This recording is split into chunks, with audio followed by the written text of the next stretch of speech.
siguiente y avanzamos. Bueno, en la clase de hoy vamos a abordar una de las derivadas de lo que estuvimos viendo en la clase pasada, que es la relación concreta que se puede establecer en las últimas décadas, en este siglo XXI, entre el Estado y las élites económicas. Por supuesto, muchas de las cosas que vamos a ver de ese tipo de vinculación también se pueden encontrar, algunas de ellas, en otras etapas históricas, pero a nosotros nos interesa captar la especificidad que tiene esta relación en el siglo XXI, que ya lleva un primer cuarto. Siguiente, por favor.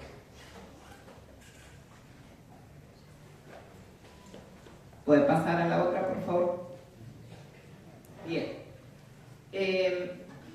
La presentación la vamos a dividir en 6 ítems que vamos a tratar de avanzar rápidamente para completar los 6 módulos, los submódulos.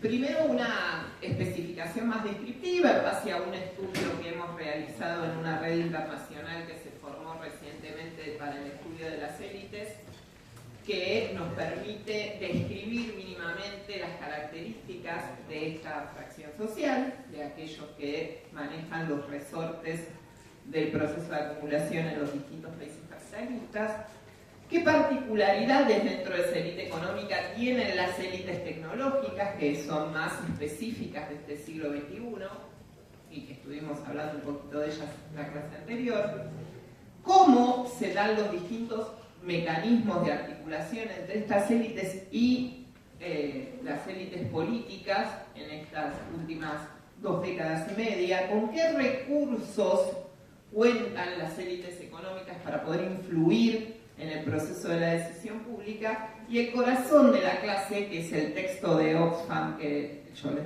recomendé, que es el de captura de la decisión pública o democracias capturadas, que habla de cuáles son los mecanismos por los cuales los gobiernos democráticos terminan llevando adelante agendas muy vinculadas a los intereses de las élites económicas por distintos procesos de captura que se llevan adelante por parte de estas élites sobre los mecanismos de decisión dentro del Estado. Y cómo se puede hacer para prevenir estos fenómenos. Siguiente, por favor. Primero, una cuestión contextual. Nosotros hablamos en la clase pasada de las transformaciones más importantes que tuvo el capitalismo en su etapa financiera, su expansión y concentración a escala global, cómo las élites financieras habían sido las más dinámicas en lo que va del siglo XXI, cómo esto tiene una permeabilidad creciente que se va registrando sobre todo en América Latina, pero no solo en América Latina, en una cantidad de mecanismos por los cuales hay una fluidez muy alta, muy elevada, mayor que en otros momentos, de presencia empresaria en cargos públicos, ¿sí? Es algo que es realmente novedoso, que se ha hecho con tanta visibilidad y sobre todo en algunos casos concretamente reivindicado por los propios presidentes, ¿no? De llevar en las configuraciones de sus gabinetes a hombres de negocios, ¿no? Hombres y mujeres de negocios, como que eso garantizara una eficiente administración de lo público. Esta idea de mercantilizar, ¿no? Expandir la esfera del mercado sobre la propia configuración del régimen político y la administración pública. Y eso obviamente tiene una consecuencia muy fuerte sobre la calidad de la democracia, porque atenta directamente sobre una de las cualidades que debe tener una democracia plena, que es la autonomía estatal para la definición de las políticas públicas. Si esos gobiernos tienen muy erosionada su capacidad de decisión, su autonomía, porque están permeados por intereses sectoriales que son múltiples, ¿no? Porque obviamente hay otros grupos de interés que también presionan para que sus ideas sean llevadas a la práctica, pero claramente las élites económicas tienen un poder estructural mucho más fuerte para condicionar esa decisión pública. Y esto fue llevando a una situación de desencanto progresivo en la región, especialmente de los ciudadanos, de la ciudadanía, con la democracia como régimen político, porque no solo le resuelve sus problemas cotidianos, sino que se instaló ya bastante la idea de que los gobiernos defienden a los más poderosos. Entonces, un gobierno democrático que se supone que representa a las mayorías sociales termina funcionando en los hechos como una oligarquía, ¿no? Como un gobierno de unos pocos para unos pocos. Y eso tiene que ver con esta imbricación fuerte entre ambas élites. La siguiente, por favor. Vamos entonces a abordar la descripción de estas élites. La próxima. La próxima, por favor. Ahí está, gracias. Podemos diferenciar como tres subtipos de élite económica en función de su inserción productiva. Sabemos que igualmente su inserción no productiva, su inserción en el sistema económico. Obviamente hay fracciones de capital que operan en simultáneo en varios lugares a la vez, pero si uno lo tuviera que definir analíticamente, más allá de que, insisto, en la práctica esto se ha combinado, encontraría tres grandes subtipos de élite.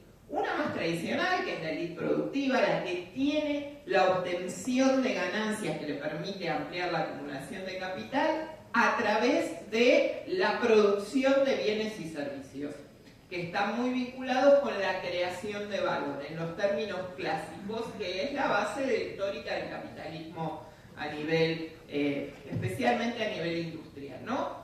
Puede ser la transformación de cualquier materia prima en otro tipo de objeto o sea de origen agropecuario, ¿no? Y eso es lo que tradicionalmente le dio vigor al capitalismo. El capitalismo arrancó siendo un sistema de base industrial. Uno estudió en el colegio que lo que se produjo en Inglaterra y dio origen al capitalismo fue la revolución industrial, o sea, la aplicación de maquinaria con una fuente de energía no humana que generaba y permitía producir bienes en un tiempo, una mayor cantidad de bienes en un menor tiempo, y por ende el incremento de la productividad de la producción fue un salto cualitativo que marcó un quiebre con todo lo conocido anteriormente.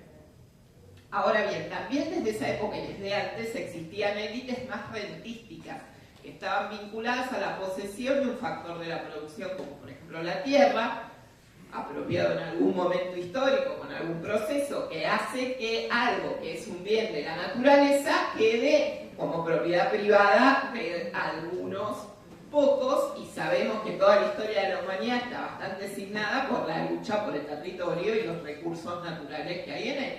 Es porque en ellos, desde ahí, se obtiene una renta.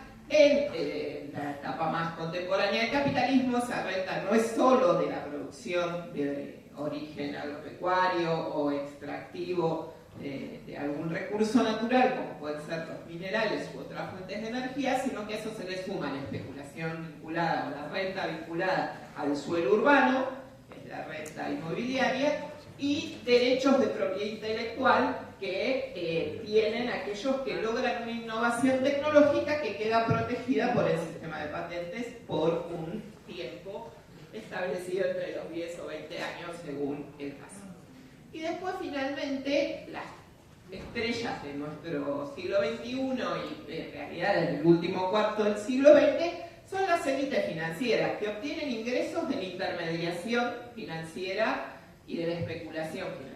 O sea, mueven dinero, guardan dinero, colocan dinero, invierten dinero y con ese dinero obtienen más dinero. Entonces ahí hay una extracción claramente de utilidades, esa ganancia financiera que no se deriva de la creación de un valor específico en un objeto específico real o de un servicio real, más que no sea esta intermediación.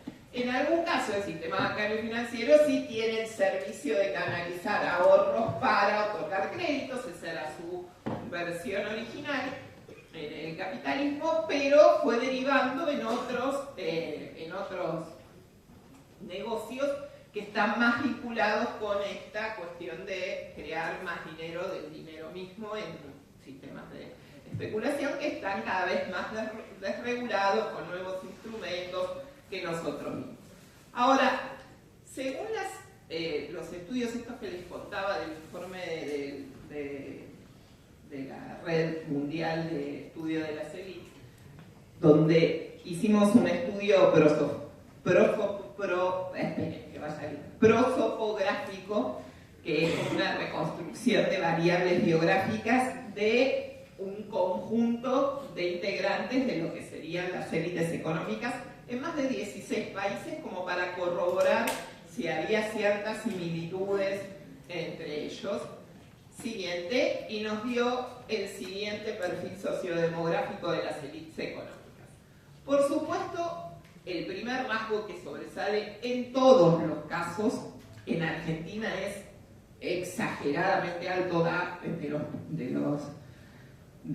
todos los países de la muestra es uno de los más altos, creo que atrás de Rusia, si mal no recuerdo, es el altísimo grado de masculinización del élite. O sea, aquellas personas que manejan los resortes de la acumulación en los países, en estas tres subtipos de élite, tanto financiera como rentista como productiva, o sea, personas que están al frente de bancos, que están al frente de empresas industriales, que son grandes propietarios de extensiones de tierra, de grupos de comercialización de recursos naturales, lo que sea que elijamos de las primeras empresas, las más grandes de la bolsa, todo, las personas que comandan eso, o sea, que toman decisiones sobre la orientación y el accionar de esas unidades, son varones. Eso es muy generalizado en el caso argentino, pero en todos los casos nunca es inferior al 70%, o sea, son eminentemente masculinas. La segunda característica, que esta nos sorprende tanto, es que son altamente educadas, en sentido con respecto a lo que sería el grueso de la población. Si la tasa de estudios universitarios de una sociedad no llega, por lo general se mueve entre el 7 y el 15%, en el caso de las élites esto supera ampliamente el 60%, o sea, tienen estudios universitarios completos. O sea, la universidad, la carrera universitaria es una credencial necesaria para el acceso a los puestos de élite. Por supuesto hay excepciones, por supuesto entre los propietarios especialmente y sobre todo aquellos que ya vienen de generaciones previas, puede ser que haya personas sin título universitario, pero la realidad es que la mayoría tienen título universitario y cuando uno mira qué carreras son las que siguieron, las ciencias económicas en un amplio espectro del término, o sea, administración de empresas, business, economía, contaduría, cualquiera de esas carreras del amplio espectro de las ciencias económicas es la que sobresale. Esto es una novedad con respecto a los estudios que existen sobre élites económicas previos a la década del 70, porque obviamente había mucho menos cantidad de graduados universitarios, ¿no? Ni hablar si pensamos en los pioneros de la industria de la segunda revolución industrial, ninguno tenía carrera universitaria prácticamente, pero los pocos que tenían carrera universitaria hacia mitad del siglo XX, por ejemplo, eran más bien de las áreas ingenieriles, ¿sí? Porque, claro, era la fábrica, la industria, el motor principal de la acumulación capitalista de esa época, y entonces obviamente se necesitaban a los ingenieros para que condujeran esas unidades productivas. El tercer rasgo distintivo es su carácter eminentemente urbano. Incluso en países, porque les digo, esta es una muestra muy amplia, que tiene 4 países en América Latina, Brasil, México, nosotros y Chile, pero tiene China, Rusia, países nórdicos, Italia, España, Alemania. Y ahí, Inglaterra, por ejemplo, donde vos tenés más distribuida la presencia de la ciudad, o sea, no hay una concentración en una única ciudad o grupos de ciudades como mínimo como nos pasa a nosotros, ¿no? Porque que me digan que en Buenos Aires la mayoría son urbanas no sería una gran novedad, porque toda nuestra población está muy concentrada, casi el 40% en el AMBA. Pero en otros países, insisto, de mayor nivel de desconcentración, por ejemplo en los Estados Unidos, igualmente es claro que el grueso son de grandes urbes, ¿sí? Originarias de grandes urbes. Después, por supuesto, hacen sus trayectorias distintas, incluso muchas de ellas internacionalizadas, pero el origen, o sea, nacieron en grandes ciudades. Y en cuanto a la edad, algo que también es esperable, el promedio de edad son 55 años, en algunos, por ejemplo en China un poquito menos, en otros países, en Argentina un poquito más, pero se mueve entre los 50 y los 60 años. Esa es la década en donde, así que sépanlo, si no llegaron a posición de élite en esa década, ya están, chicos, abandonen, no van a llegar. Es muy probable que se llegue a una posición de élite después de esa edad o muy tempranamente, excepto, y ahora después lo vamos a ver, en una subfracción de la élite, que es la élite más tecnológica. Esa de los desarrollos tecnológicos más recientes sí es una subélite que hoy ya está más cerca de los 50 que de los 40, pero que alcanzaron a fundar sus empresas y que rápidamente se ubicaron en los primeros lugares cuando estaban más cerca de la década del 40 que de la década del 50. La siguiente, por favor. Ahora nos metemos con esas nuevas élites tecnológicas y su poder corporativo. Bien, la siguiente. La transformación que generaron las élites tecnológicas es amplia y va para distintos ámbitos. La transformación en la industria es importante, se redefinió de manera completa en algunos casos la forma de producción, pero yo diría que el impacto más profundo ha sido sobre la vida cotidiana. Si nosotros hacemos un ejercicio retrospectivo de imaginar nuestras vidas, no digo 30 años antes, 10 años antes y traerlo hasta acá, 15 años antes y traerlo hasta acá, van a darse cuenta de la cantidad de cosas vinculadas al entretenimiento, al manejo de los automóviles, a la búsqueda para viajar, a la cantidad de aplicaciones que tenemos en un dispositivo electrónico, que puede ser el celular o puede ser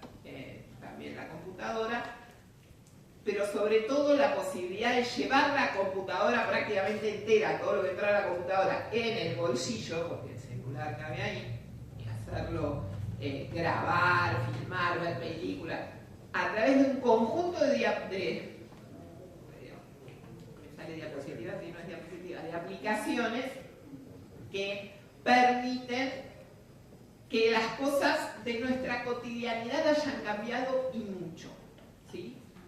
Todos decimos la posibilidad de comunicación al instante, las ventajas que trae, también las desventajas, la posibilidad de dialogar en las redes sociales y esa creencia de que lo que yo recibo en mis redes sociales es el mundo, cuando en realidad es una fracción que el algoritmo determina que es la que a mí me interesa en función de lo que estuve buscando y que deliberadamente, porque no lo sabemos, no son abiertos los códigos, puede estar queriendo mostrarnos más algo que otra cosa. Bueno, pero generando una ilusión de horizontalidad plena que no está. Entonces hay una influencia muy fuerte en los cambios más concretos de la vida de las personas que nos ha homogeneizado como nunca antes a todos los sectores sociales de todos los países de Occidente. Cualquiera que tenga la posibilidad de viajar se va a encontrar con escenas muy similares dentro del transporte público, todos mirándose el celular, nadie ya no mira el celular, 9 de 10 están mirando el celular, porque está bien, porque se entretienen, porque esperan, porque no te hacen un juicio de valor. digo que las imágenes de lo que se ve son muy similares en todas las grandes urbes y encima son muy similares en función de cualquiera sea la clase social. No quiere decir que no haya diferencias, al contrario, las diferencias de inserción socioeconómica son muy pronunciadas, pero la accesibilidad a esta nueva tecnología a través del celular se generalizó por completo. O sea, todos los sectores sociales en menor o mayor calidad tienen un dispositivo electrónico en su hogar, alguno. Eso ha generado que aquellos dueños de las empresas de esas tecnologías que tenemos atrás, y que muchas veces son varias apps distintas, pero son todas del mismo dueño, ¿no? Pensé en los de Meta y Facebook y Instagram y de WhatsApp, ¿no? Varias cosas. ¿Qué le permite a esa persona, a ese dueño de esas aplicaciones, que han logrado ese nivel de generalización de uso tan amplio? Cuenta un montón de información que uno le está proporcionando gratuitamente. O sea, no hay ni siquiera que convencernos de lo que en verdad tenemos que dar. Damos todo. Entonces los gobiernos, algunos ponen políticas de privacidad, de seguridad, y vos le aceptás todo porque querés ver lo que debe, y vos aceptas y ya está, nadie lee nada, ni los términos, ni las condiciones, ni nada, y todo va y sale. Y todo eso, créanme, que es en sí mismo, ese conjunto de datos, un valor que retroalimenta la inversión original de la creación de esa app. Porque después constituye un bien deseado para otros que pueden necesitar perfilar mercados, saber por preferencias de consumo, por edad, por preferencia política, de ideas políticas, porque se sabe todo. Porque si uno usa el Google Maps, tiene todos los trayectos, de dónde va, dónde no va, qué pusiste para ir a tal lado. Si usas cualquiera de las redes sociales, sabes que buscan.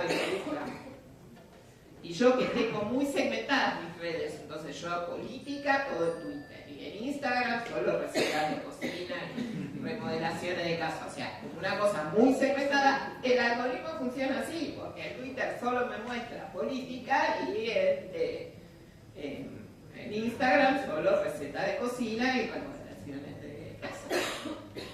Y eso habla de la capacidad enorme que hay para poder trabajar con grandes masas de datos que hoy se están procesando con inteligencia artificial.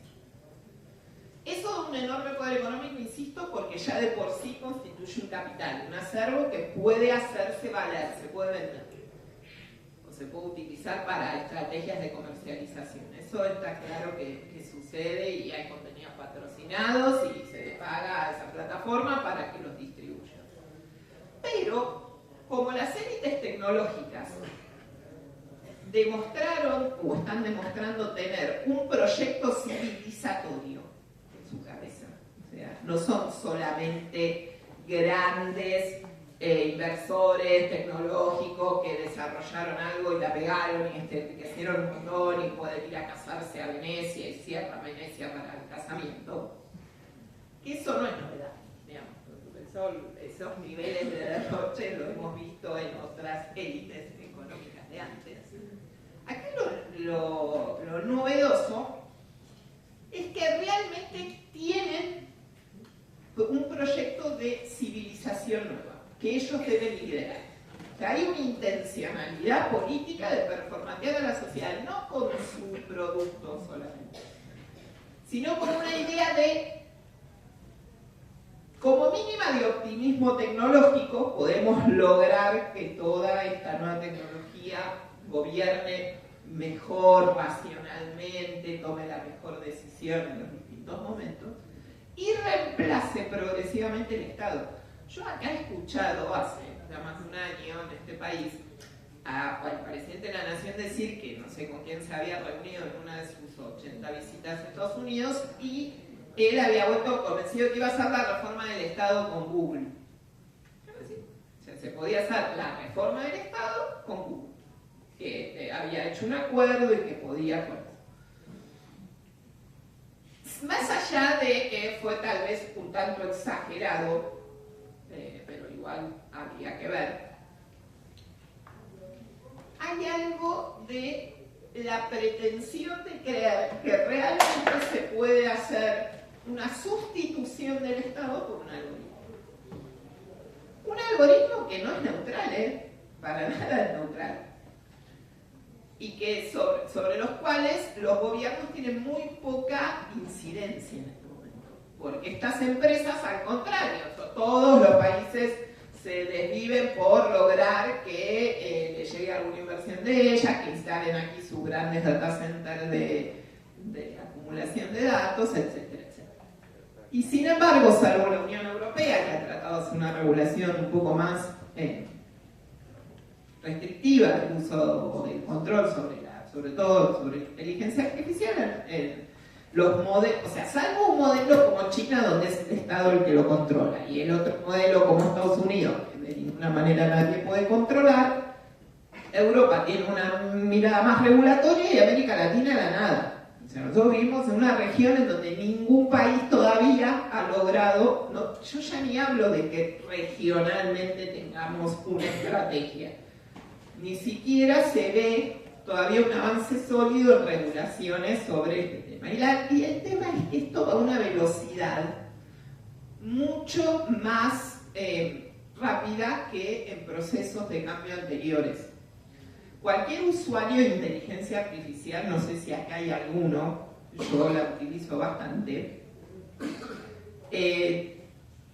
tiene que entender lo que les voy a decir. O sea, esto cambió en 6 meses. O sea, las inteligencias artificiales tienen cambios de calidad de lo que te pueden dar, ni hablar en las versiones que se pagan, que son muy rápidas. O sea, algo que vos del año pasado decías, bueno, esto es una pagadita, hoy ya las ves producir cosas que decís, wow. Dan a pérdida total con la inteligencia artificial, a pérdida total, por el nivel de gasto que se tiene que desarrollar en esa invención, por lo poquísimo que cobran a los que le cobran, y la gran mayoría que la usa no la paga, o sea, elige las versiones gratuitas todavía. Pero, ¿por qué lo están haciendo? Bueno, son benefactores. Hay un entrenamiento de estos motores de inteligencia artificial que se hacen con la propia información que uno le carga. Entonces, todos los usuarios de inteligencia artificial, pagos y no pagos, lo que estamos haciendo es entrenando esa tecnología, ¿sí? Y lo estamos haciendo gratuitamente o incluso a veces pagando, ¿no? Estamos dando algo que todavía esas tecnologías necesitan para seguir expandiéndose. Y por supuesto, alterando ya, y eso lo sabemos, teniendo impactos, ya no van a nivel social así en general. Ya hay mucha investigación en curso sobre las transformaciones que se están generando en conductas individuales relacionadas con el funcionamiento del cerebro. Los estudios para analizar en los chicos por qué motivo hay una dificultad importante para la concentración tiene que ver con el uso más temprano, muy temprano, de este tipo de herramientas tecnológicas que hacen que se genere una segregación de la corteza cerebral de dopamina permanentemente, buscando, satisfaciéndose con estas búsquedas en las pantallas, anulando el juego interpersonal y yendo fuertemente al juego digital. Y esas cuestiones están ya alterando patrones de conducta. O sea, lo que estamos viendo es algo realmente transformador, que maneja muy pocos, porque es una docena de firmas atrás de esto, no es mucho más en el mundo. Y eso habla de un proceso de concentración de poder muy grande y de influencia política global. Ha habido muy pocos casos que nos dan un pantallazo de lo que puede venir, ¿no? Algún día se cayó WhatsApp, el acabose. Algún día se cayó Twitter, entonces empiezan todos.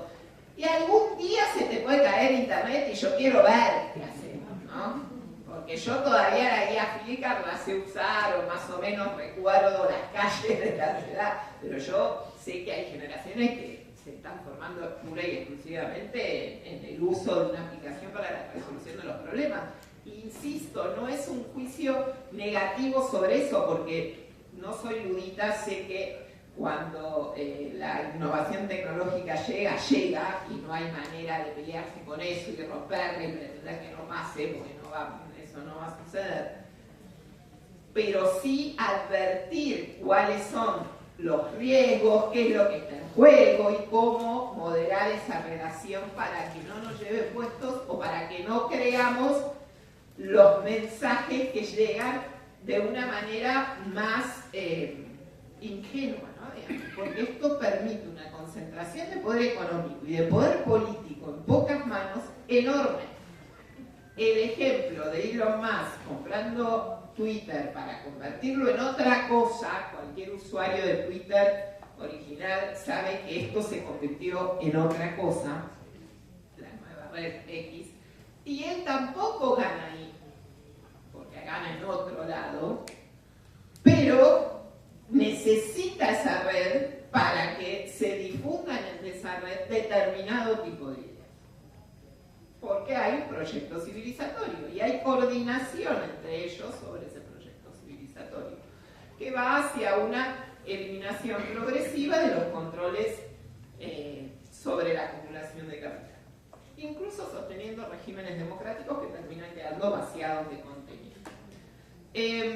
Bien, esto, insisto, tiene una escala global, esto tiene un control de infraestructura de comunicaciones e información pública enorme, y cuando yo veo que hasta las notas periodísticas ya se están construyendo en los portales, no es solamente que haya portales, cambió la dinámica de la producción de la noticia, que es que como necesito que ya esté todo en la competencia todo al instante, ya ni chequeo mucho. Que además como necesito que la gente clique, le pongo un título inconcluso, ¿vieron? No quiero una noticia y te están tratando de enganchar para que cliques ahí, porque si cliqueas, eso es lo que le da valor a tu página. Sino que ya lo están redactando con inteligencia artificial. ¿Sí? Y ni hablar el uso de producción de imágenes o de sonidos con inteligencia artificial, que también nos hacen poner en cuestión qué es cierto y qué no es cierto, qué sucedió efectivamente y qué no. Desde la imagen icónica esta primera que hubo del Papa con campera del Papa Francisco, con la campera inflable blanca, que vos cuando la veías decías, ¿pero qué es esto? ¿No? Y capaz ahí era medio llamativo y vos podías decir, esto no es real, pero hay otras muchas imágenes que sí que parecen totalmente reales. Bien, siguiente, por favor.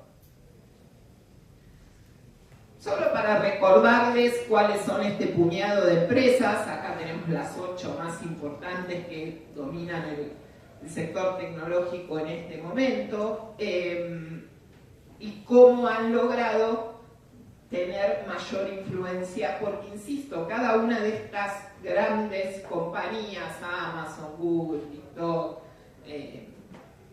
ChatGPT o Microsoft o X o Meta, cada una de esas, y Microsoft, que ahí están nombradas todas, cada una de estas tiene productos brutos, tienen capital equivalente al Producto Bruto de países intermedios. O sea, hay mucho poder económico en cada una de esas empresas, pero yo insisto que más que el poder económico es el poder de influencia sobre la vida cotidiana de las personas que tienen estas grandes tecnológicas. Así que hay que prestarle atención a estas grandes tecnológicas. No es que hay que dejar de usar esto, hay que prestar atención a cuál es el proyecto político que tienen los dueños de estas grandes tecnológicas. La que sigue, por favor. Y ahora vamos a mirar un poquito más con la lupa cuáles son los mecanismos de articulación que podemos encontrar entre élites económicas y políticas. No solamente las tecnológicas, todas las élites económicas. Nosotros podemos definir primero cada una de esas élites y para hacer una definición operacional tenemos que pensar que son aquellas personas, aquellos individuos que tienen cierto poder estructural dentro del funcionamiento del sistema capitalista porque tienen grandes posibilidades de realizar grandes inversiones o de retener el capital o de instalarse en un lugar o en otro lugar o de emplear más o menos gente, ¿no? Entonces todas esas prácticas que son del ámbito más microeconómico tienen una influencia decisiva. Si una empresa decide cerrar y quedan 700 personas en la calle es una cosa, si se reconvierte a importadora es otra cosa, digamos, todo eso va teniendo impacto. Como tienen impacto, ejercen poder de presión sobre los gobiernos, ¿sí? Y ese poder de presión lo pueden hacer a título individual o también pueden cohesionarse, agruparse transitoria o permanentemente en algún tipo de corporación, asociación, etc. Todas ellas intentan participar más o menos activamente en financiamientos de campañas políticas. Y a través de ese financiamiento de partidos en campañas políticas, que pueden tener distintos formatos, ¿no? Porque vos le ponés la ley que regula el financiamiento de los partidos políticos y después damos una fundación, hacemos cena, ponemos $30.000 en la mesa, 40.000, y entonces haces la cena cada 6 meses y vos vas juntando financiamiento para la política. Eso le va dando influencia a esa élite sobre ese cuerpo político. ¿Quiénes integran ese cuerpo político? Obviamente, los partidos más importantes que ejercen tanto el gobierno como la oposición, pero no solo ellos. Hay una burocracia estatal de alto nivel, no porque sean buenos, digo, de alto nivel. Perdón, cambien la... Pues yo cambié, no avisen. ¿Pueden cambiar, por favor? Ahí está. Hay una burocracia estatal de alto nivel que está más vinculada a lo que sería la alta dirección pública. En el caso Andis surge clarísimo, ¿no? Un director que había estado en un gobierno, que pudo entrar, digamos, eso no era algo, una persona pública muy conocida, son personas que ocupan estamentos claves dentro de la administración pública de una manera más o menos permanente, muchos gerentes de compra, muchos directores que están a cargo de las compras en el sector público, que se mantienen como estables y que son objeto también de cooptación o de articulación de connivencia con otros intereses. A eso hay que sumarle los otros dos poderes del Estado, porque hasta acá es el Ejecutivo, pero el Poder Judicial y sus organismos reguladores también, los legisladores y los tomadores de decisión también están sometidos a la posibilidad de esta influencia. En algunos países esto está más regulado, el lobby está regulado, por ejemplo en Estados Unidos hace muchos años, sobre todo el lobby parlamentario. En Chile se regula parcialmente, en Argentina se regula nada, casi, lo que está vinculado al lobby. Es cierto que el lobby formalizado en Argentina es escaso porque lo que más hay son lobbies informales, ¿no? Y no es tanto sobre el legislativo necesariamente, sino que mucho sobre el ejecutivo. La siguiente, por favor. Si uno piensa la articulación entre estas dos élites, o sea, por un lado, recuerdo, miembros del Poder Judicial, miembros del Poder Ejecutivo y miembros del Poder Legislativo, y por el otro, grandes dueños o CEOs de empresas de distinto tipo que gobiernan, que definen el proceso de articulación en su sector, no estamos hablando de grandes, no estamos hablando de pequeñas.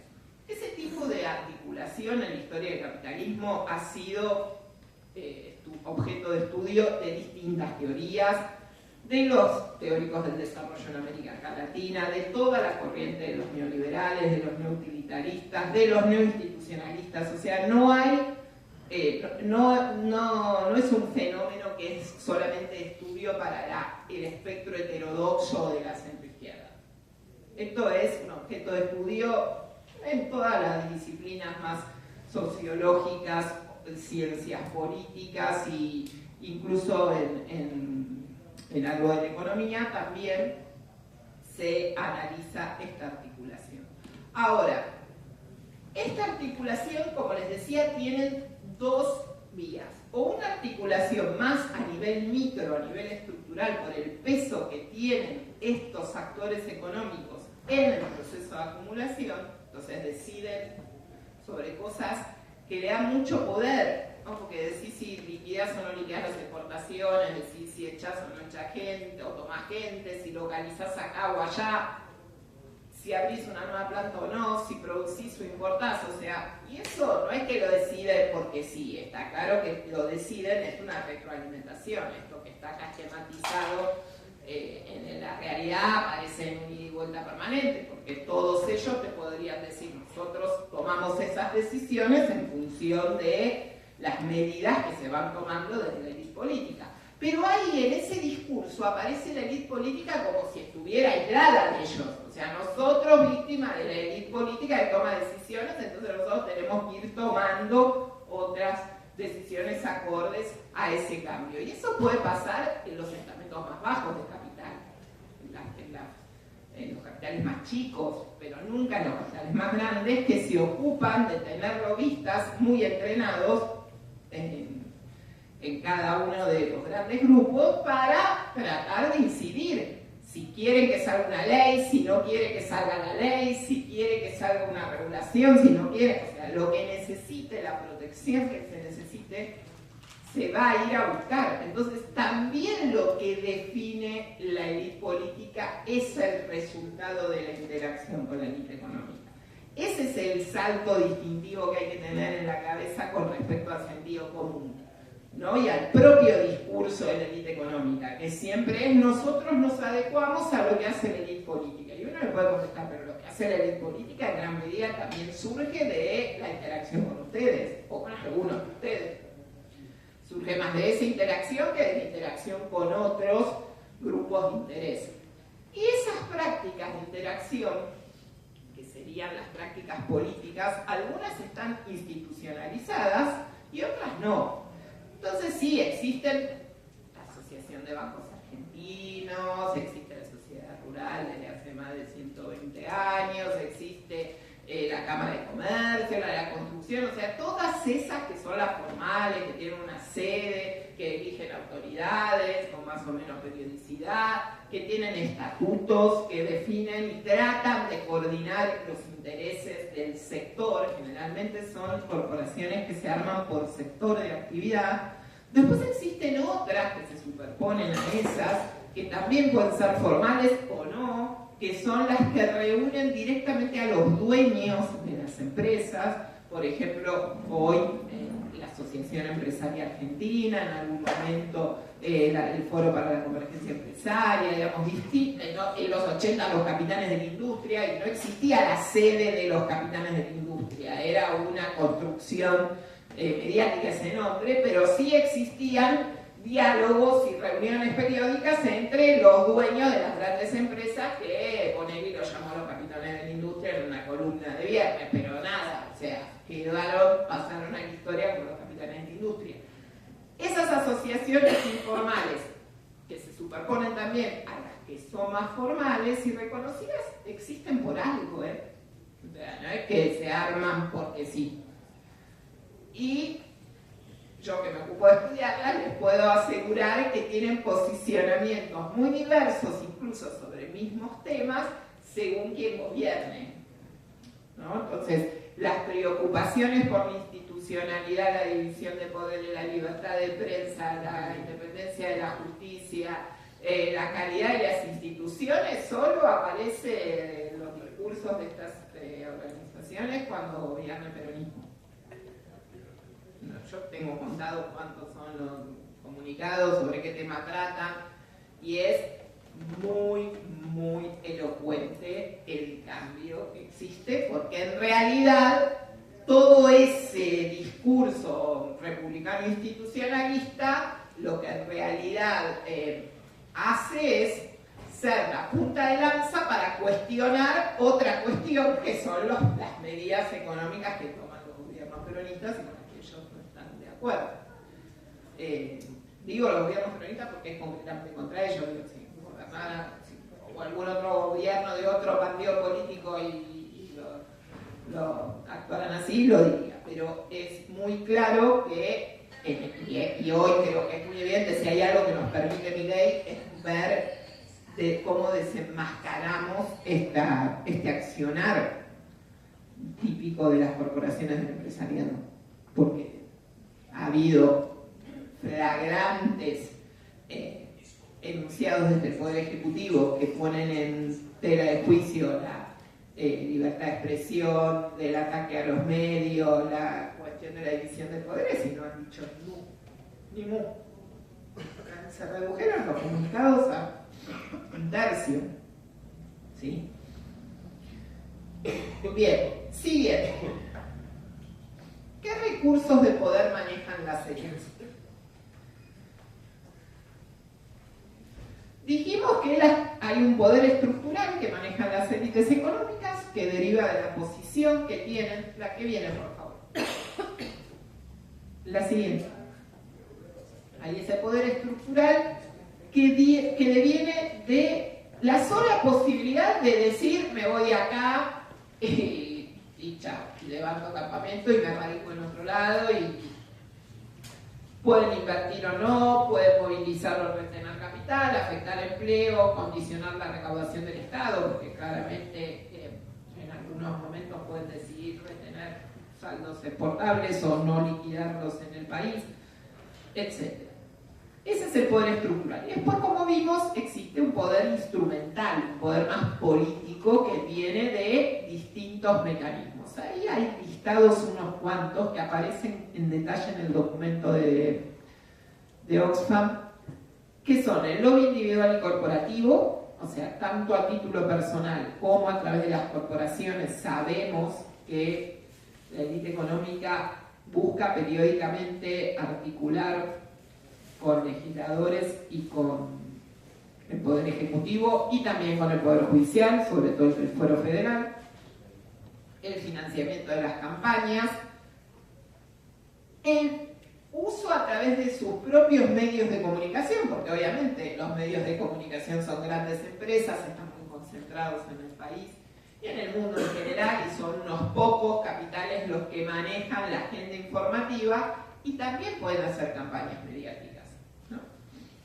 Cuando Milei hoy dice hay una campaña mediática en contra de Orni, hay algo ahí que hay que mirar, que es esta cuestión de cómo todos van sobre eso más que sobre otras cosas.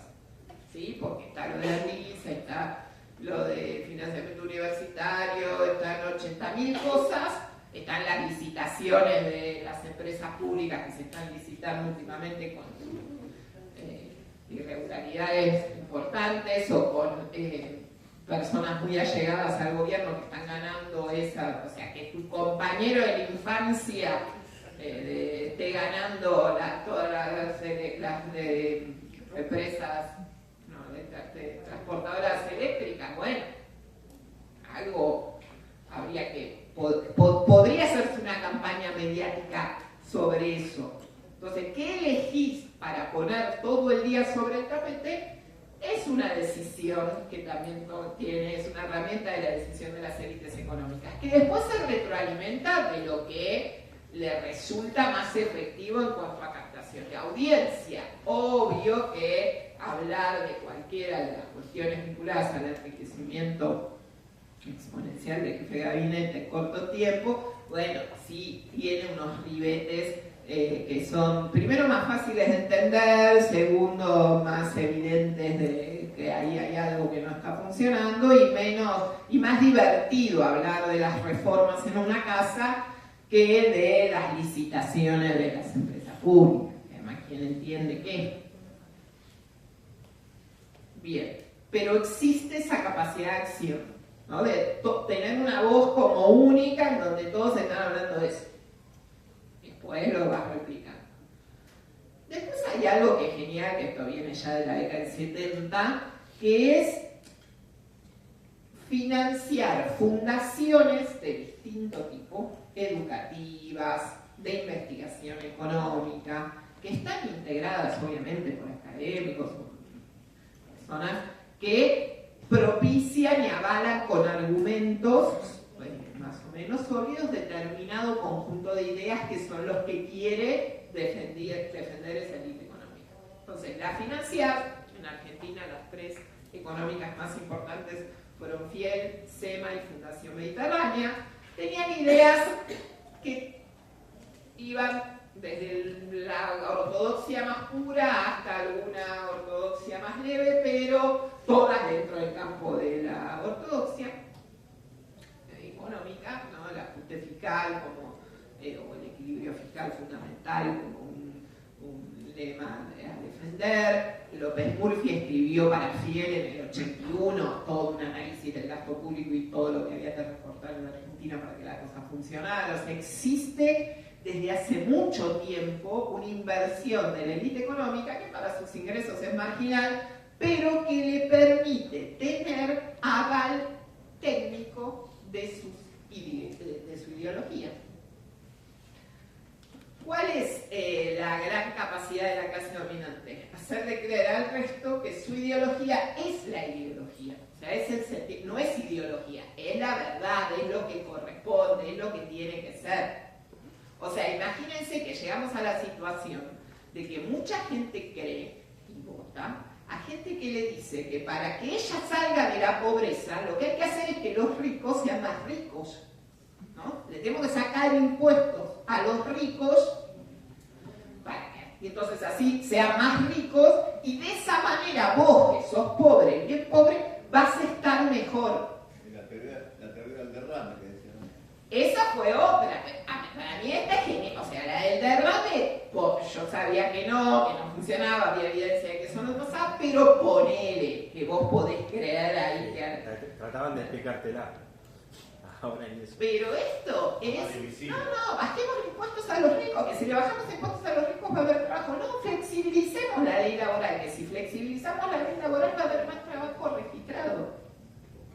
Contra toda evidencia, ellos sostienen un conjunto de ideas y ese conjunto de ideas se van instalando, así como hoy ya también se instaló, es fundamental tener superávit fiscal. Y yo no estoy diciendo no hay que tener nunca jamás superávit fiscal, lo que estoy diciendo es que se instalan cosas que no son inocentes, y que cobrar impuestos está mal porque los impuestos son un robo, que es lo que ya se instala así como más descarnadamente, porque existe algo que hoy es todo más brutal, ¿no? Hay un brutalismo fiscal, lo vimos en la decisión administrativa que se publicó ayer, donde se están recortando 1.500 millones de pesos a áreas vinculadas básicamente a la salud, a la seguridad, a la educación, a la investigación, áreas muy sensibles, ahí tenés ese recorte, pero se convence, o se intenta establecer como idea dominante esta idea de que cuanto mejor estén los que más tienen, más chances tenés vos de estar mejor, porque el enemigo es el Estado, y eso no es casual. ¿Por qué es el Estado el enemigo? Piensen. O sea, que te debería defender ante estos poderes. El regulador. Porque puede regular y ponerle límites. Entonces, antes, en América Latina al menos, la estrategia era, si no logro llegar por vía legítima al poder para que se cumplan mis ideas, bueno, trataré de interrumpir la continuidad democrática. Y así hubo 6 golpes militares en la Argentina. Entonces algo que Ruquier llamó la hegemonía por sustitución, ¿no? Hay un autor francés que estudió la Renaissance y definió, bueno, hay una fracción dominante en lo económico que no logra ser dominante en lo político y muchas veces recurre a alguna fracción de las Fuerzas Armadas o al conjunto de las Fuerzas Armadas para interrumpir procesos que le son hostiles, ajenos, etc. Ahora no es necesario. Pero ahora hay un convencimiento de que igual se ha logrado cooptar de tal manera la élite política que existe un común denominador de ideas en los partidos que tienen chances de llegar al gobierno. Y se van armando sistemas políticos que les son totalmente funcionales a las élites económicas. El caso más contundente y categórico es Perú. ¿Vieron cuando dicen, nos quieren llevar, el modelo que tienen en la cabeza es Perú, pero también podría agregar Paraguay y Chile con distintas versiones? Perú es flagrante porque creo que en la última elección hubo 44 postulantes, o sea, hay una fragmentación total del sistema de partidos, que no se expresa en el hecho de que haya 44 solamente, es que los 44, ninguno de los 44 supera los 20 puntos, pero vos podrías tener dos, que cada uno tenga 30 y pico, y después muchos chiquitos, ponele, que fragmentás sobre una base. No, allá hay una fragmentación total. Tan grande fue que para hacer el balotaje estuvieron 3 semanas definiendo quién era el segundo, porque eran décimas entre el segundo y el tercero. Al margen de que entre el segundo y el primero había muy poquita también distancia. Entonces, cuando vos tenés un sistema político tan fragmentado que hace que el que llegue a la presidencia tenga nulo poder, o sea, ser presidente en Perú es lo menos poderoso que puede ser. ¿Por qué? Porque el que vale es el Congreso en ese punto, en el sentido de que cada uno de los que llega tiene una banca, que entonces hay 44 partidos, que capaz 30 llegan al Congreso con 2, 3, 5 bancas, todas a la venta al mejor postor. ¿Se imaginan lo que es eso? Cualquiera que se una con otro vale un montón. Y hasta destituyen presidentes, todo el tiempo. Perú ya tuvo 10 presidentes en poco de menos de 10 años, una cosa de a promedio uno por año, todos destituidos, la mayoría después con procesos que los terminan metiendo en la cárcel.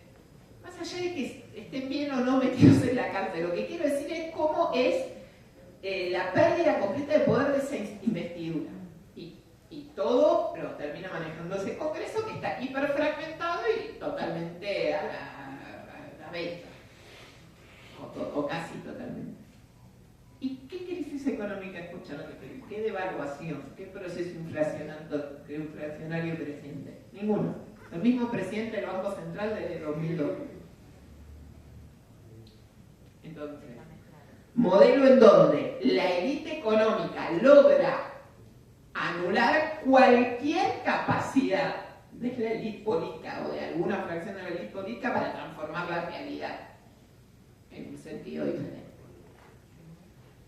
Entonces sí, la elección, sí, es una democracia, pero totalmente vaciada de posibilidad de cambio. Y eso mismo sucede en otros países en donde, aunque haya bipartidismo, como Paraguay, que es más estable, con un sistema de partidos más tradicional, pero cualquiera de los dos da lo mismo, porque cuando aparece uno que dice otra cosa, y hubo uno solo en el siglo XXI que fue Lugo, bueno, se ocupan de que no siga. Vos querías preguntar, alguien por ahí quiso levantar la mano, ¿no? Ya se pasó, perdón.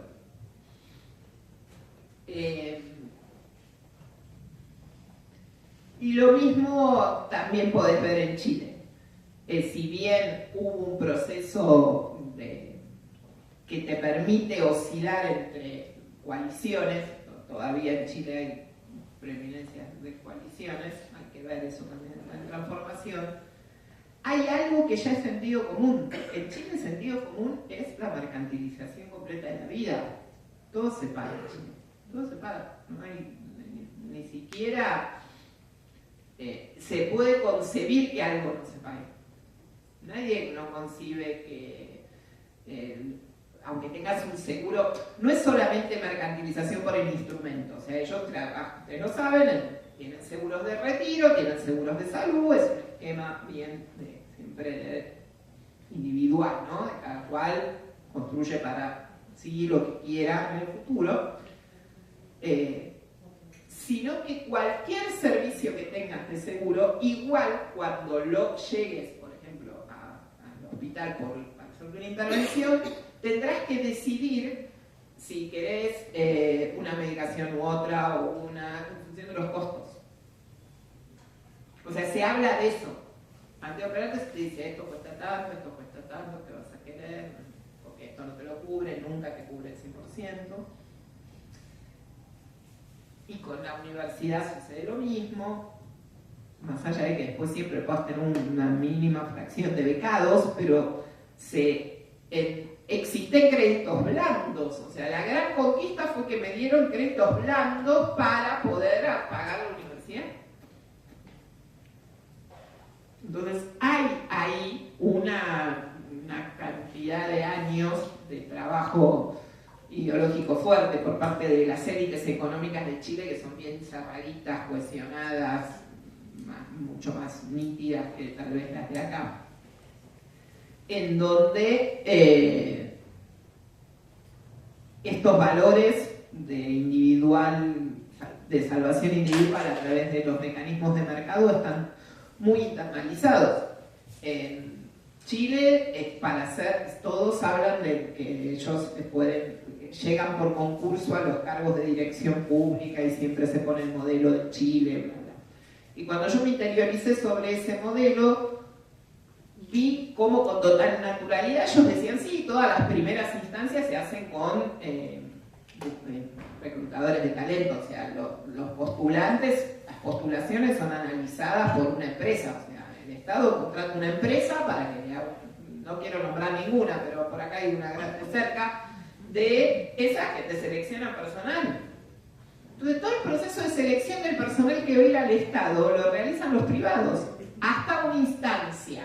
En esa última instancia donde quedaron los mejores, bueno, los mejores, según los criterios de selección de ese mercado, ahí sí vas a ese comité que se arma para la elección de la terna, que se le eleva al funcionario político para que el funcionario político decida entre esos tres.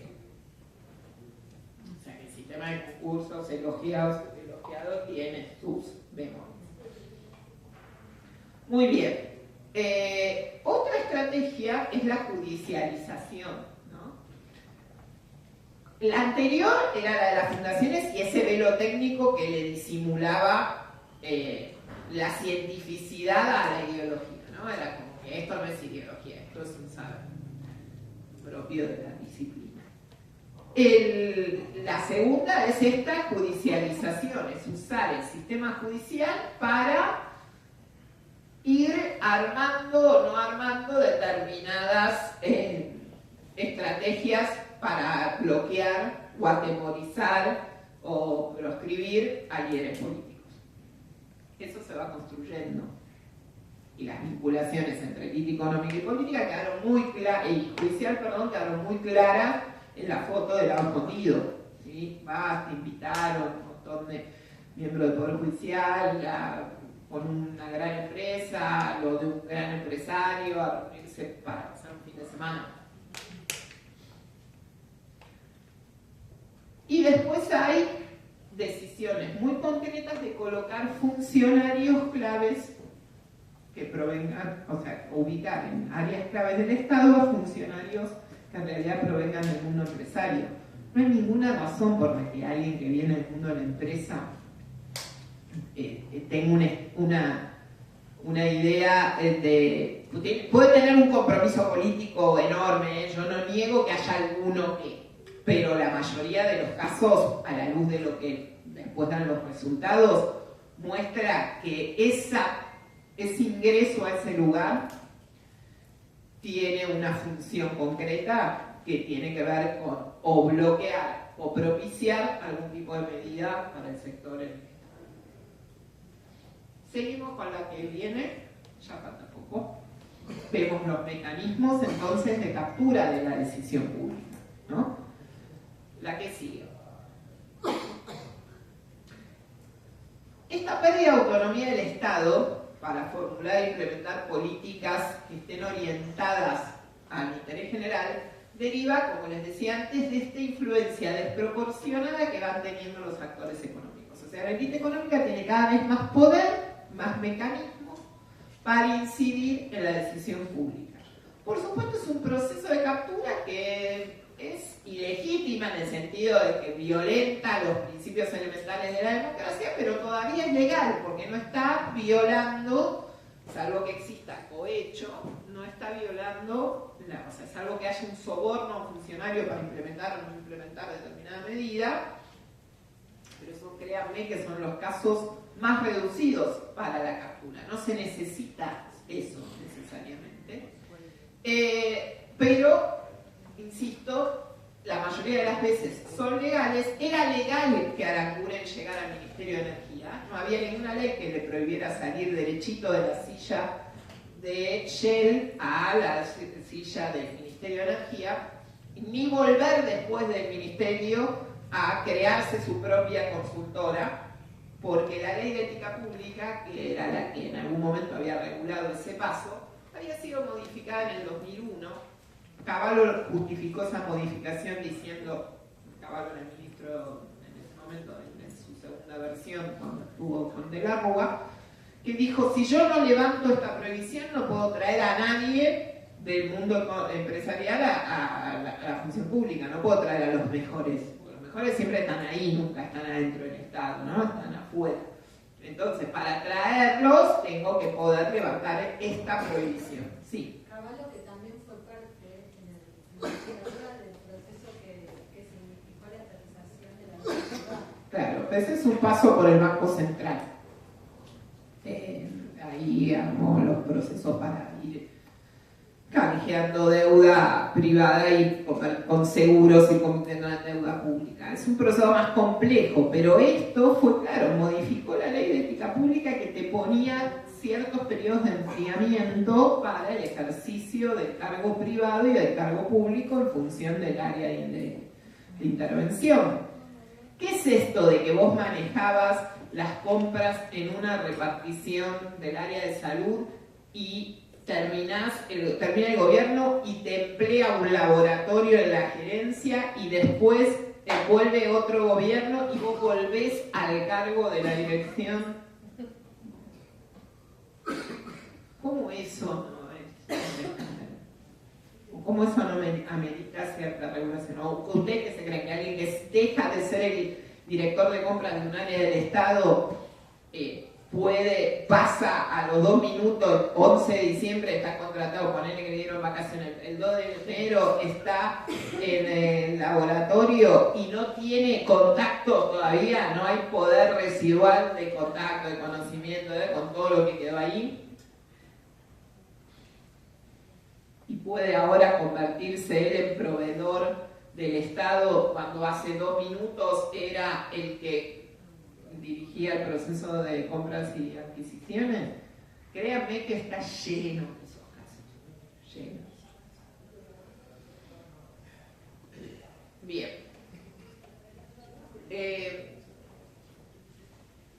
En el informe de Oxfam, que es de 2018, imagínense que todavía hay mucho más para contar, se identificaron 13 casos en América Latina y el Caribe directos de proceso de captura, de cómo tenías, por ejemplo, un ex director de un banco central que sale otra vez de la función para volver a trabajar en algún banco privado y que vuelve a entrar después en otro gobierno al Banco Central y que va tomando medidas en esos giros que le facilitan a su antiguo o a su nuevo empleador, porque siempre es esta idea de que o llego desde algún lugar y llevo la agenda adelante, como hizo Aranguren, que lo hizo convencido, yo estoy segura, que hiciste toda tu trayectoria profesional en empresas del sector energético, petrolero, llegaste a lo más alto, el lobby petrolero tiene unas demandas clarísimas sobre lo que quiere, lo tiene muy estructurado hace mucho tiempo. Y él llegó al ministerio y obviamente él está convencido de esas cosas que defendió toda la vida y fue y implementó todas esas cosas. Entonces todos te dicen, bueno, pero ¿quién más que uno que está en industria para regular, para gestionar industria? Y no sé. Capaz tiene que ser algún experto en políticas públicas energéticas que pueda mirar el todo, ¿no? Los intereses de todos y no solamente de las grandes empresas energéticas. Porque tal vez, solo tal vez, capaz está muy influenciado por esas ideas que defendió toda la vida, vinculadas directamente a los intereses de las grandes empresas y no puede ver el conjunto. Porque si no, esto sería una traslación directa de intereses. ¿El Estado qué es? Un lugar que se ocupa para que los distintos intereses sectoriales vayan e implementen. ¿O debería ser algo cualitativamente distinto el que está ocupando ese lugar ahí? Y poder generar una mirada más amplia que contemple los diversos intereses. Y que entienda que nunca un interés sectorial solo puede ser sinónimo del interés general. Bien. Y esto, como les decía antes, nos llevó a esta idea de que los latinoamericanos creemos en nuestra inmensa mayoría que los gobiernos favorecen siempre a los más poderosos. Lo que pasa es que ese más poderoso se diluye, ¿no? Entonces ahí pueden caer los sindicalistas, porque ahí está toda la operación ideológica que también hace la élite económica de poner como enemigos de la mayoría de la clase trabajadora, lo que sea, a otros actores que a ellos les molestan para su proyecto. Siguiente, por favor. Y ahí aparecen distintos mecanismos que pueden operar todos de manera simultánea y reforzarse entre sí, pero donde sobresale uno del que todavía no hablé con precisión, aunque sí vi este caso de Rasmussen y otros muchos, que es esta idea de la puerta giratoria, que todos la tienen en el sentido común asociada al delincuente que entra por una puerta y sale por la otra, ¿no? Que está más vinculada al mundo penal, pero esto es, créanme, 10 veces más peligroso que cualquiera de esos mecanismos de entrada y salida tan recurrentes que detectan en el sistema penal, que es la entrada y salida recurrente de miembros de la élite económica a la ocupación de cargos públicos. Cuando fue la crisis mundial, la última, en el 2008-2009, y se analizaron quiénes habían sido, a dónde habían ido, a trabajar aquellos que habían estado a cargo de la regulación en el momento que se produjo la crisis, grandes, o sea, funcionarios vinculados a la regulación bancaria y financiera, la gran mayoría fue a trabajar inmediatamente después de dejar el cargo público a ese sector del que venían de regular. Y había casos muy flagrantes, donde opera algo que se conoce en la literatura con el nombre de soborno diferido. O sea, vos no te están diciendo, ahora en este momento vos estás ejerciendo el cargo público, tomá, acá tenés la valija, ¿no? Esta idea siempre que viene por una valija, te la dejan y ya está. Que también le pasa, pero es mucho más sutil, créanme. Alcanza con decir, tenés asegurado tal cuestión después de que salís y aplicas esto. Y queda mucho más sutil, porque una vez que un gobierno se va y ese elenco se fue, ¿quién estudia? Sí, yo, la loquita con el observatorio y 2 más acá y 5 en otro país que siguen estudiando a ver a dónde fueron los que se fueron. Pero no es algo que quede muy evidente. O sea, lo que vimos, lo de Adorni, para poner un caso muy vigente, es escandaloso, porque no esperaste, hermano. O sea, eso jamás se hace así. No se puede hacer así. O sea, hay una estupidez en la conducta que es la que llama la atención y genera el desparpajo. Me dio todo junto, decía. Claro. Porque hay algo medio raro en esa situación. situación, ¿no? De que de repente toda junta tienen que cambiar todo, ¿ya ven? O sea, no, igual, no importa, igual es un detalle en un conjunto más grande. La siguiente, por favor.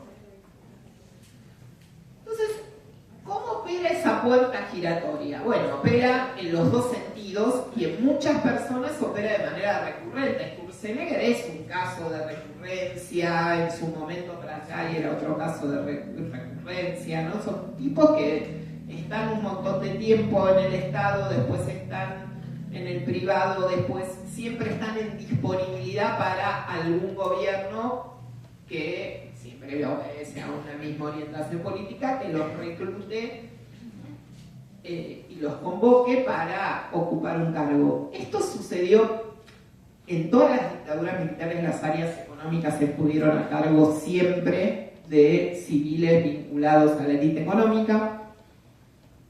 En el gobierno de Menem, todos los organismos de control y regulación están integrados por personas que son parte de la puerta giratoria, todo lo que fue. O sea, son dos casos de puerta giratoria, porque antes o después fueron a trabajar o venían de trabajar de donde tenían que regular, del mismo sector al que tenían que regular, con la barbaridad de que en esa época, además, todos esos organismos regulatorios se crearon después de que se privatizaran las empresas, cuando siempre en el mundo el proceso de privatización tiene una temporalidad donde primero creas la regulación y después pasa la privatización. Pero eso siempre eran cargos. De hecho, yo me acuerdo de Javier Pizado, que en ese momento era un CEO de Techín, que estaba ahí en la subsecretaría de la industria. Eran puestos más abajo. Estaban, pero no eran tan visibles. No se los reivindicaba como necesarios. Y también estuvieron durante el peronismo en los gobiernos kirchneristas, aunque en menor cuantía, en áreas claves. Y en gobiernos subnacionales ni hablar. Pero cuando tuvieron una voz pública y una visibilidad pública notable fue en el gobierno de Macri, porque Macri construyó así el gabinete de manera explícita. Él hablaba del mejor gabinete de los últimos 50 años, le sacó la foto esa famosa en los jardines de Palermo y dijo: porque hay que traer a los hombres de empresa. Yo soy uno y traigo hombres de empresa para que gobiernen esto. Entonces vimos con mucha más claridad y con una defensa explícita de ese criterio de reclutamiento la inserción de empresarios en la gestión pública. Y eso también se vio en países de América Latina, en Trump 1, cuando gobernó 2017, estaba Pedro Kuczynski en Perú también, que era un empresario que había traído a varios empresarios, Piñera en Chile, digamos, ese tipo de candidatos, o sea, ese involucramiento tan directo de la élite económica en la gestión pública. Entonces, esa es la puerta giratoria de entrada, ¿no? Pero también hay una puerta giratoria de salida, que es esta que les comentaba de casos concretos en donde fuiste el director de compras durante un tiempo en alguna repartición pública, que trabajás con laboratorios, o por ejemplo, por decir, como proveedores farmacéuticos, y chao, después aquí si estás trabajando de gerente en esos laboratorios. Y eso sin que sea ilegal, eso es lo que quiero que entiendan. Ahí no hay un delito, porque la ley de ética pública está totalmente vaciada con eso. No regula la puerta giratoria, solamente la regula para los casos de salida en muy poquitos puestos. ¿Qué sé yo? En los de organismos regulatorios, por ejemplo. Si fuiste titular de la ENRE, a los 2 minutos no deberías poder estar en la gerencia de ninguna eléctrica. Pero son 6 meses, ¿eh? Después, en el mes 7 ya está. Seguirá. La que viene, por favor. Eso se le sumaba a todos los otros que ya mostramos. Y uno de los que no no me detuve todavía, porque todos los otros sí, no los voy a volver a repetir, es el séptimo, ¿no? Y a ustedes, por el sector en el que trabajan, les va a resultar bastante claro. ¿Qué es la posibilidad de radicar todo tu excedente en paraísos fiscales? La existencia de paraísos fiscales es una herramienta que las élites económicas defienden porque le permiten ocultar parte de su patrimonio, protegerlo de la posibilidad de pagar impuestos. Y eso genera un desfinanciamiento de los estados, porque las empresas que generan el valor en un lugar y tributan mucho menos de lo que deberían tributar, porque el grueso de su excedente lo deriva a paraísos fiscales, o sea, lugares que tienen secreto bancario, secreto bancario y muy bajos impuestos o nulos impuestos sobre ese patrimonio, bueno, generan una situación de empobrecimiento de los estados, darle muy pocas herramientas a esos estados nacionales para que puedan aplicar transformaciones, porque se quedan sin recursos. Esa es una herramienta que tienen, ¿no? Por eso la estrategia de muchos grupos, entre ellos Oxfam, es, claro, es una ONG, es luchar para que se eliminen los paraísos fiscales, porque a la medida que exista alguno, eso tiene que ser a nivel global. No dudo que suceda, pero quiero decir, poner el foco en esa trama de intereses en paraísos fiscales, como en la posibilidad de que si se va a hacer un impuesto a los super ricos, tenés que hacerlo a nivel mundial, porque si no, los super ricos se relocalizarán y listo, y se van hacia donde no. Siguiente.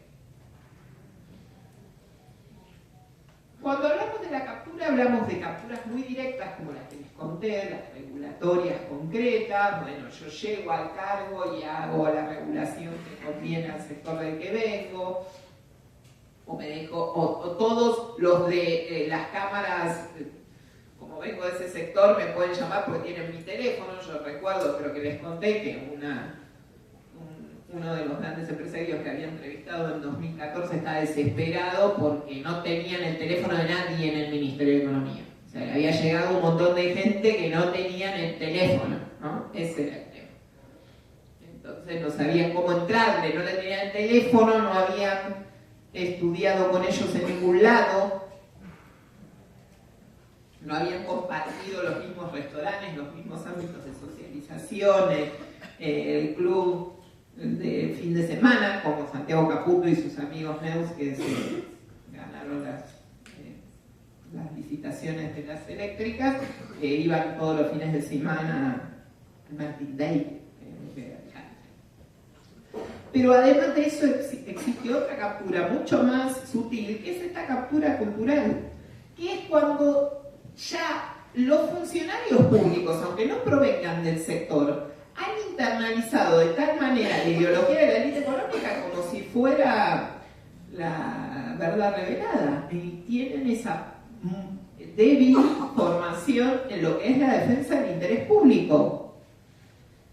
Y no entienden que están ahí para defender el interés público. Y en eso sí, el campo nacional y popular tiene una gran deuda. Porque la idea de llego al Estado para ponerlo a mi propio servicio y hacer lo que hay que hacer, porque la voluntad es suficiente, va generando ese tipo de desprecio por lo que es la posición dentro de un cargo público, porque uno en un cargo público defiende los intereses generales y, para empezar, del Estado mismo. ¿Sí? Obviamente que hay una orientación política según el gobierno de turno, pero no puede ser que violente toda la institucionalidad porque sí, porque hay que hacerlo, porque así lo hace cuando está vos, pero así lo hacen los demás, o cuando están otros. Si vos rompes toda esa cultura de formación relacionada a la preservación de la institucionalidad. Podés modificarla la institucionalidad, pero tenés que seguir formando en que el rol es esa preservación para lo que es un director o un funcionario del sector público. Porque si no, vas a terminar actuando espontáneamente y gratis al servicio del funcionario político, creyendo que no tenés ninguna manera de poner un freno a eso. Y la última, vamos con la última parte y ya cerramos, que es ver cómo podemos hacer, la que sigue por favor, para, ver las consecuencias de esto. Ya las habíamos hablado la clase pasada, no me voy a detener, pero esta concentración de riqueza en el 1% de la población, cuando el 50% de la población solo accede al 1% de la riqueza, son mundos cada vez más desiguales. La desigualdad es propia del sistema capitalista, pero este capitalismo es más desigual que cualquiera de los anteriores. La torta se agrandó tanto que eso tal vez se disimula, pero la distribución hace que se apropie demasiada riqueza en pocas manos. Eso lo viene estudiando Piketty, habrán escuchado hablar de él, Thomas Piketty, un economista francés que hace estudios de desigualdad de largo plazo y va mostrando cómo se dio este proceso. Y en el caso de Latinoamérica es una de las regiones con mayor cantidad de desigualdad. Todavía el 37% de la riqueza que generamos está controlado por el 1% más rico de las personas de la región. Y esto va generando, ayer salió y estuve viendo la presentación del informe del PNUD sobre los desafíos de la democracia, y ya hay un tercio de la población latinoamericana que te contesta: si me resuelve los problemas un gobierno militar, no me importa nada. O sea, yo necesito que me resuelvan los problemas, necesito vivir mejor. O sea, hay una desafección con el régimen político ya, ¿no? Con un gobierno en particular enorme. Siguiente, por favor. ¿Cómo hacer para enfrentar esto? Bueno,